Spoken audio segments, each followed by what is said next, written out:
Hello, and welcome back to Speak English Fluently. Hi everyone! We are so happy you're here with us today. This channel helps you practice real English every day. Please click that subscribe button and like this video.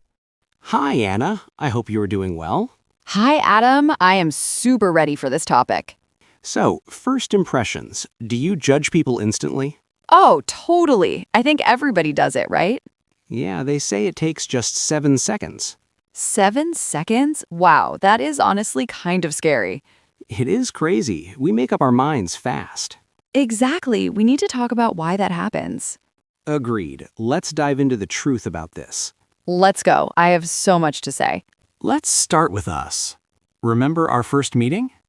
Oh, definitely. It was at that coffee shop? Right. What did you honestly think of me? Do you really want the truth today? Please, tell me. Was I looking very serious? Actually, yes. You looked a little bit intense. Intense? Really? I was just trying to focus. You had this very serious face on you. Wow, I thought I looked cool and relaxed.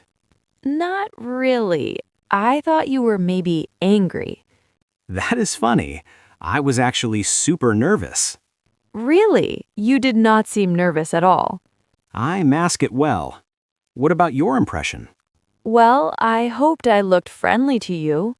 You did. You were smiling a whole lot. I always smile when I feel uncomfortable, actually.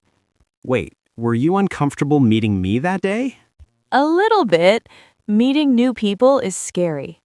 That is true. I judged your outfit too. Oh no, what was wrong with my outfit? Nothing wrong. You just looked very, very professional. I tried my best to look smart then. It worked. I thought you were the boss. I love that. I was faking it. See? We both got it wrong that day. Yeah, you were nervous, not angry or intense. And you were scared, not just super professional.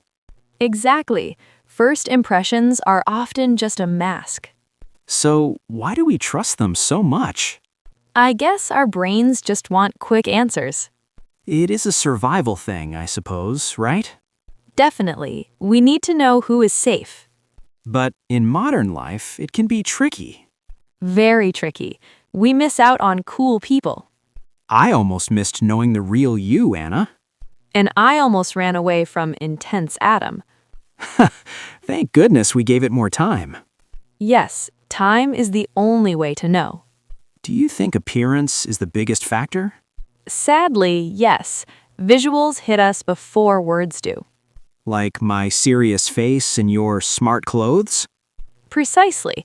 We see, then we think much later. It's hard to fight that initial feeling. It takes effort to look past the surface. I wonder what listeners think when meeting us. They probably judge our voices first, I bet. True. A voice says a lot about someone. You sound confident now, not nervous at all.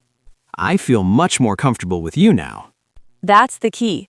Comfort changes how we act. So, first impressions are basically just a snapshot. A blurry snapshot that's often totally wrong. We should stop trusting them so blindly then. I'm trying to be more open-minded lately. Me too. I wait before making a judgment. That's a really good habit to build. It saves us from making big social mistakes. And it helps us find better friends, too. But what do we actually notice first physically? That's a very interesting question, Adam. Is it the eyes, the shoes, or hair? There are so many things we scan for. Let's break that down in the next part. Sounds good. I have thoughts on this scanning. So, what is the first thing you see? For me, it is definitely the person's eyes. Eyes? Really? Why are eyes so important to you? They tell you if someone is truly sincere. That makes sense. I usually look at shoes. Shoes. That is a very specific choice, Adam. Yeah, shoes show how much they care about details. I guess messy shoes might mean lazy. Exactly. Or maybe they're just very busy. See, we're judging again based on objects. It's hard not to. What about smiles? You can feel when a smile is fake. Definitely. It feels cold even if they grin. The real smile always reaches up to the eyes. Agreed. What about the handshake? Is that important? Huge. A weak handshake feels so weird today. Like holding a dead fish. So gross. And a bone crusher is painful too. We need a balance. Firm but not aggressive. Do you think we pick up on energy? You mean the vibe someone gives off instantly? Yes, before they even speak a single word. Absolutely. Some people just radiate a good energy. And others feel like a dark cloud arriving. That's our instinct trying to protect us. Do you notice posture when someone walks in? Oh, for sure. Slouching looks very low energy. Standing tall makes you look confident instantly.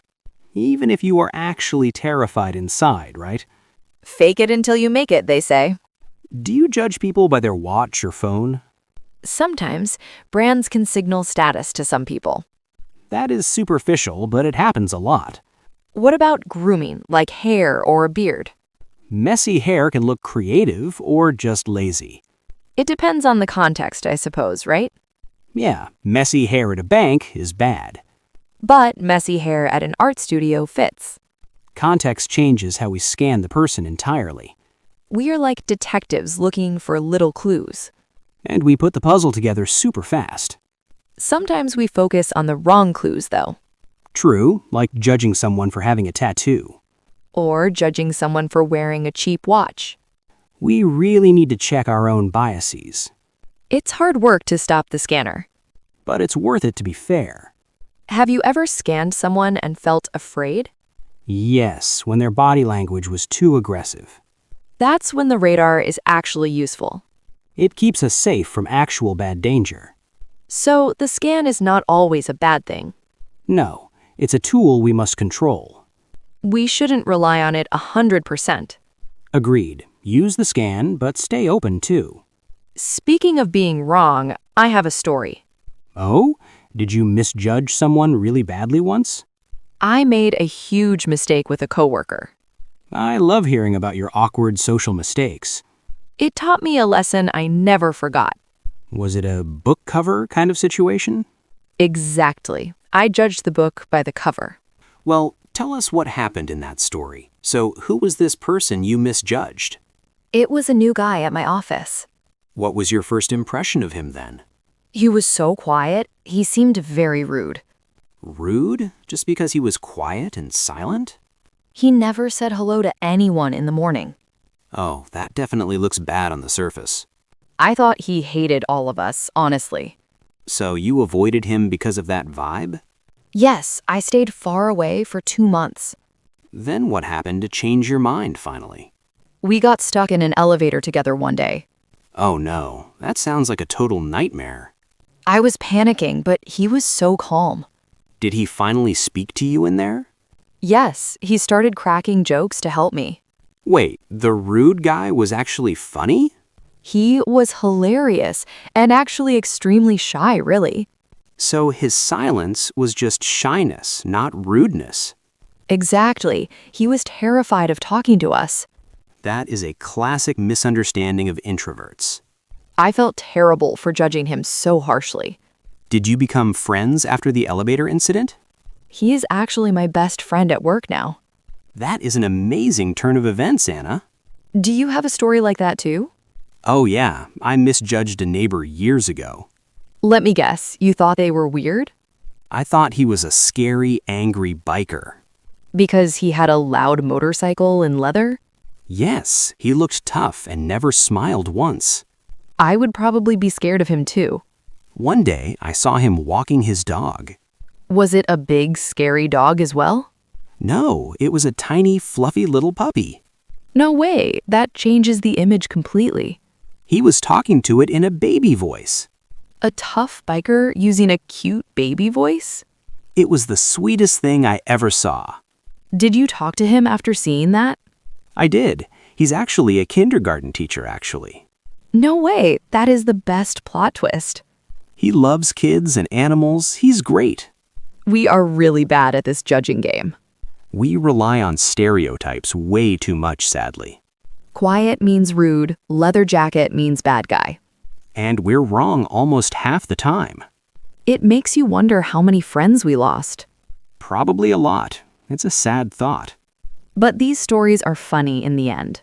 They teach us to be humble and patient. And to check the facts before deciding anything.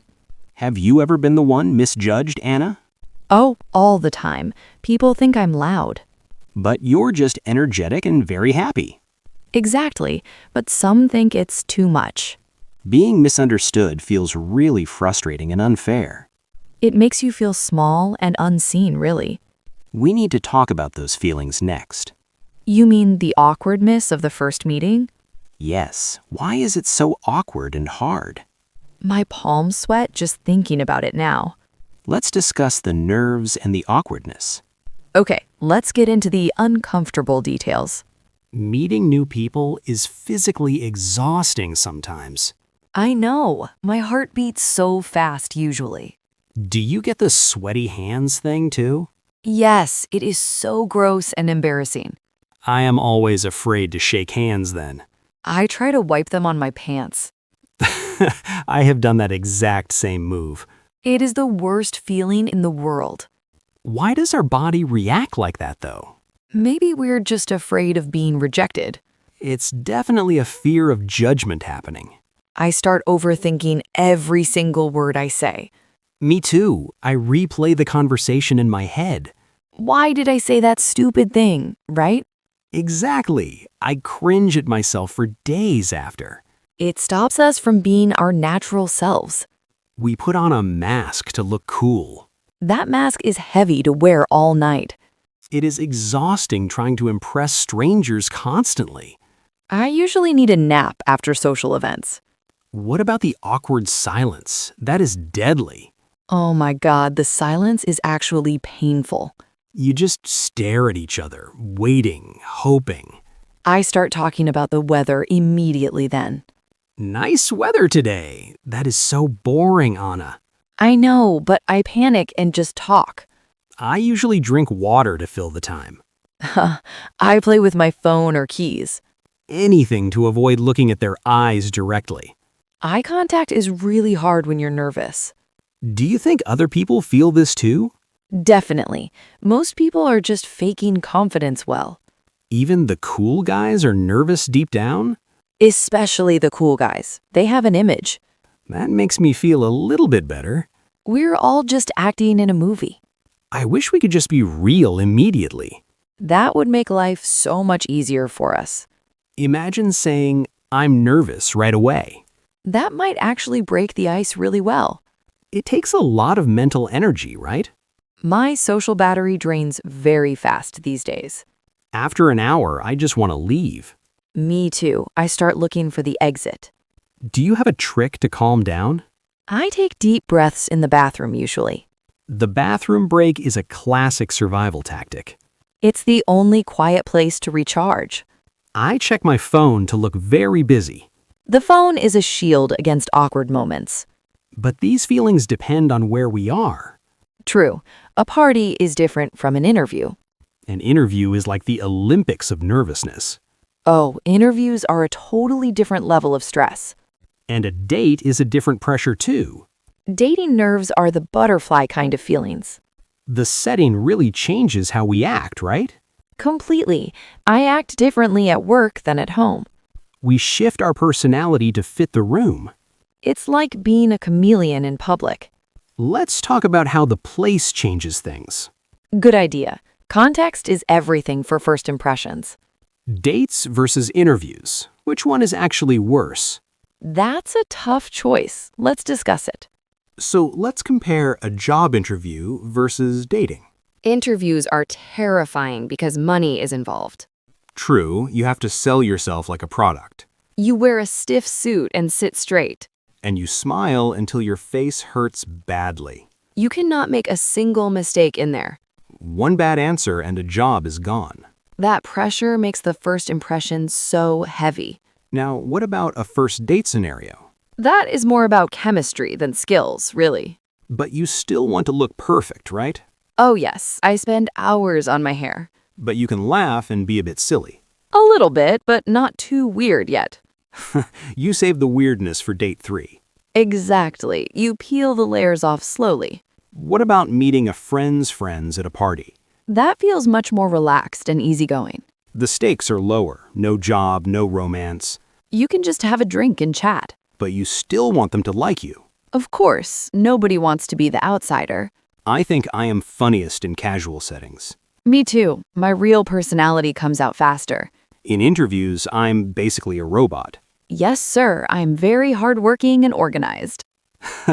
We all say that same boring line. Context dictates which mask we have to wear. Have you ever been too casual at work? Once, I wore flip-flops on my first day. Oh no, that is a bold fashion choice. I thought it was a chill startup vibe. Was everyone else wearing suits and ties? No, but they were definitely wearing real shoes. That must have been so incredibly awkward for you. I hid my feet under the desk all day. That is a bad first impression to fix. People thought I was a beach bum, maybe. But in a park, flip-flops are totally fine. Exactly. The setting changes the rules of judgment. We're judged on fitting in properly. If you break the code, you stand out. Sometimes standing out is good though, isn't it? Only if you do it with confidence, Adam. True. Confidence makes almost anything look cool. If you're nervous, you just look wrong. So adapt your style to the specific room. Read the room before you walk inside it. That is great advice for social survival. It helps to check the dress code beforehand. I always Google the place before I go. That's smart. Preparation kills the anxiety. But what if we mess it up completely? Like my flip-flop disaster at the new job? Yeah, can we fix a bad first start?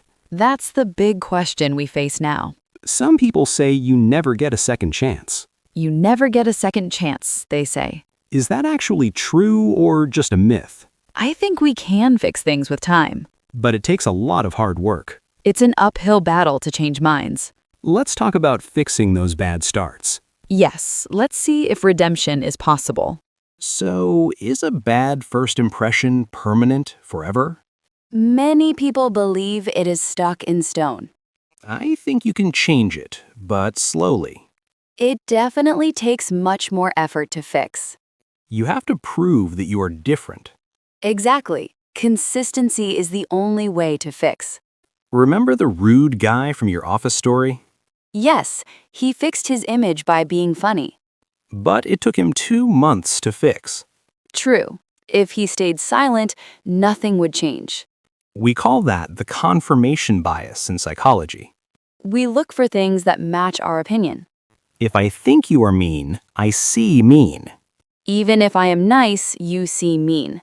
Breaking that cycle requires a big, bold move. Or just showing up every day with kindness. Have you ever managed to flip a script? Yes, I had a bad start with my boss. Oh, really? What happened with your boss then? I was late to my first big meeting. Ouch, that is the cardinal sin of working. He thought I was lazy and very irresponsible. How did you survive that terrible rocky start? I arrived early every single day after that. You overcompensated to prove you were actually serious. It took 3 months to gain his trust. But now he trusts you completely, I assume. Yes, but the beginning was a steep hill. It is easier to just start well, honestly. Much easier. Digging out of a hole sucks. What about fixing a bad date impression? That's harder. You might get ghosted immediately. Yeah, they just stop texting you back forever. In dating, the window of opportunity is tiny. One bad joke and it's game over. But friends are usually more forgiving than dates. Friends give you a second or third chance. They see the whole picture, not just one moment. What if you just apologize for being off? Honesty is the best way to fix things. Saying, "I was nervous," can save the day. It makes you relatable and human instantly. We appreciate people who own their awkward moments. Pretending nothing happened usually makes it much worse. So, owning it is the secret to fixing. Own it, then move forward with better energy. Don't dwell on the mistake too long. Right. Don't make it a huge, dramatic deal. Just be the person you want to be. Eventually, the real version of you shines through. But some people will never change their minds. That's their problem, not yours to solve. We can't control what everyone thinks of us.